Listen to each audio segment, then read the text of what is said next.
How's it going, guys? George back here again, working on the Project Daytona. Today I'm going to fab the downpipe. So I found this 3-inch turn down. Turn down for what? Kicking around in the garage. So I'm going to chop this off. But this end of it is a little bit larger than our 3-inch V-band. So what I'm going to do is fill that gap in with some bar stock. And I've already, this is what I need to cut out. That little sliver is what I need to fill that gap in and give me something to weld this V-band to. I've already kind of put it in the car just to see how it would fit. I've got a V-band attached to the turbo right now. Focus. There we go. So it'll get me the clearance I need around the power steering. It will also not hit anything, but I am going to have to jog the exhaust over to get it centered in the tunnel. So I've ordered some 45 mandrel bends. First thing is I'm going to get this mounted to the turbo, so get the V-band welded on and that gap filled. So I'm going to do that now.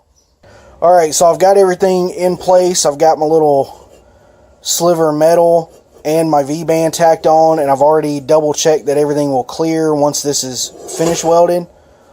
So I'm going to go ahead and finish welding that out now and then cut off the excess pipe and get it bolted into the car. So I'm going to get that done and I will be right back. Okay, so I've got the car up in the air. Got the piece I just made there. Probably can't really see it, but it's down there. So now what I'm doing, so I've got some 45s. I've got 3 of them. So I'm going to cut these down to just the bends. So I'm going to cut these legs off. I'm going to do that one at a time. So I'm going to cut this off, test fit it, then cut this one off, put the other one 45. That's going to hopefully shift everything over toward the driver's side just enough to buy me the clearance I need. And then I've got a third 45 to make the bend back. And hopefully that bend is enough to do what I need to do to get everything hooked up to the existing exhaust. If not, it's open downpipe for me for now. So we'll see how that goes. I'm going to get this cut and start test fitting it in the car. Okay, so I've got the first piece tacked into place. So I'm going to go ahead and trim the other leg of that off and get my other bend in there and get it tacked into place. And I will show you the final result here in a second. Okay, so I've got my bends all worked out. There's the piece overall. So I'll do some trimming on this bottom leg and get the turn that will face it hopefully directly toward the exhaust pipe that's already there, where all I have to do is get a piece of straight pipe to bridge that gap. So I'm going to do like a final fitment, get this trimmed up, get that other 45 on there, and I will show you the final tacked up piece before I do the finish welding, and I will be right back. Okay, so it's been about a week since the last clip, and I've made quite a few changes. But I've got everything exactly where I wanted. I went ahead and ordered a flex piece because this is going to end up being necessary with the way things were going. This is currently still tacked up, but it does fit.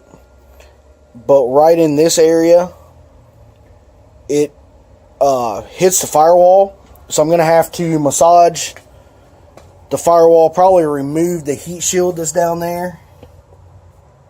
You can't really see it from this angle. There's like one little stud looking thing sticking out. And I'm going to have to pull that heat shield off and massage that area of the tunnel just to buy myself enough clearance. The flex section will accommodate for the engine rocking. I have pretty solid mounts, so I don't think there'll be that much movement.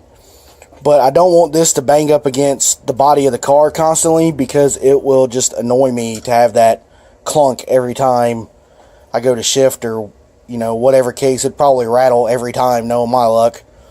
But I'm going to massage that area out on the body of the car. I do have like the heater boxes out right now. I was doing some modifications to it. It and the dash are getting ready to go back in. So I'm going to go ahead and pull the head and everything back off, finish welding the downpipe. And in the next video, we should be getting the head ready to get back on the car permanently. I'll massage that area of the firewall while the head and the turbo and everything are out of the way. I also have a couple of brackets I need to put in. So I'm going to finish weld this downpipe out. Okay, I'm not going to leave you guys hanging like that. I'm going to show you guys the finished product here. So this is after I've cleaned up all the welds and went back through and touched them up, made sure I didn't have any areas that I blew through the tube.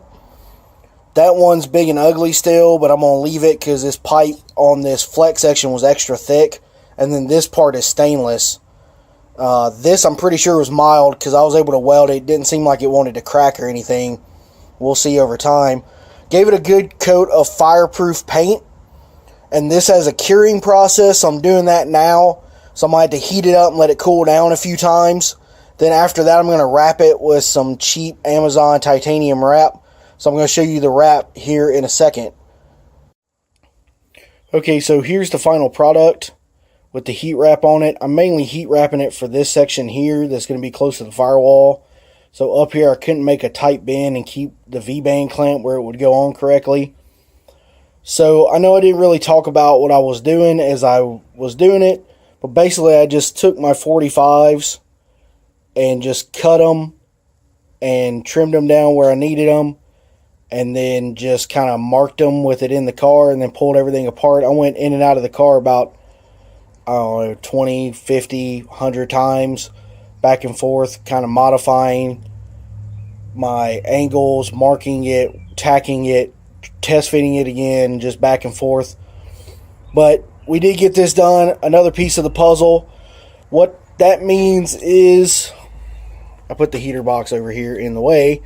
The head can come back off the car. The compressor housing can go on. Finally, it's going to all be clocked correctly. As you can see, I've got a radiator hose there. I'm figuring those out too. But I can start final assembly now.